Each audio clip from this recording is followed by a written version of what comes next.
పుష్ప వచ్చినారు. నేను పుష్పతో మాట్లాడేసి మళ్ళీ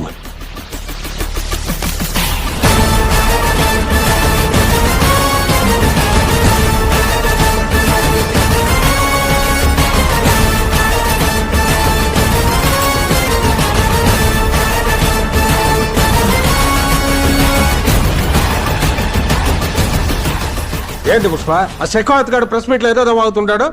అదే అబద్ధం. పట్టింది ఎర్రచంద్రం చెప్తుంటాడు కదా. కాదు సండ్రా, అదైతే అసలు సార్ గైడ్ ఉంటుంది. ఏడుంటుంది, బార్డర్ దాటేదానికి సిద్ధంగా ఉండదే. అంత ప్లాన్ చేసి ప్రాణాలు తెగించి అంపించిన సరుకు సండ్రా అంటే ఎట్ట నమ్మేది? అట్లా పంపిస్తేనే కదా ఆ సందనం నమ్మేదే. రాత్రి మంగళసీన్ ఇంట్లో పెద్ద పార్టీ జరిగిందంట. దానికి మురుగన్ కూడా వచ్చాడంట. శెఖావత్ మురుగను పక్కన చాలాసేపు మాట్లాడుకున్నారంట. అది సండ్రా అయితే ఆ మురుగన్ ఎందుకు వస్తాడు నా పార్టీకే? కాదనా, సరుకు సిక్కితే సిండికేట్ ఎలా ఛాలెంజ్ చేస్తుంటాడు కదా, మరి వదిలేమనండి సిండికేట్ ని.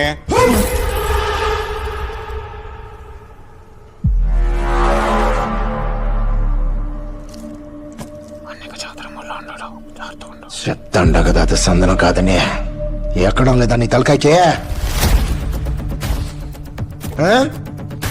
అది సందనం అయితే ఎంత తీరుబాటుగా కూర్చుంటాను నేను.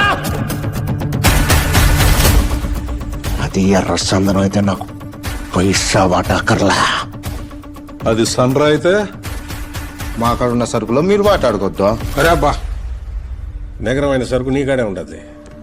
ఇప్పుడు అందరూ మనోళ్లే కదా, సరుకు ఏడంతో చెప్తే ఏం పోద్ది? సిద్ధప్ప గారు, మీకు 170 ఎవరు ఉండొచ్చండి. మాకు మా సరుకు ఎక్కడ ఉందో రుజువు కావాలా?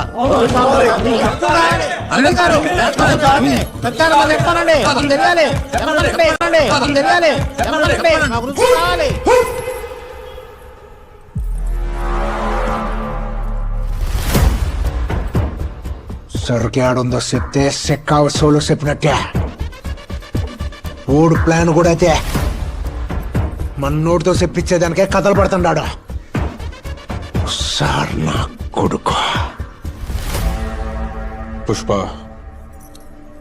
అందరూ నిన్ను నమ్మేసరికి అని తప్పచెప్పుండారు.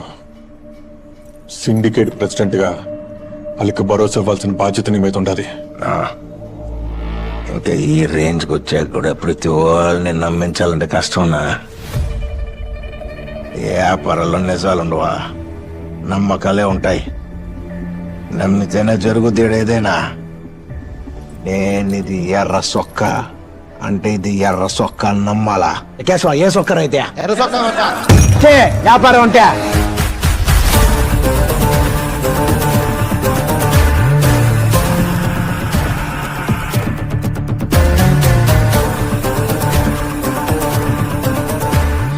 జోకరటనా. నిన్ను నమ్మే నేను సరికి ఆడందో చూపిస్తా, కానీ ఒక్కడికి చూపిస్తా.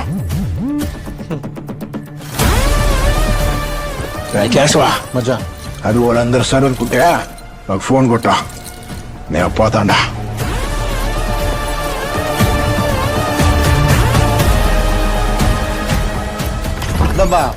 అన్నీ వేసుకుంటేదా ఎర్ర సొక్క నమ్మిన నాకు ఫోన్ కొట్టండి, నేను కూడా పోతాండా. మీటింగ్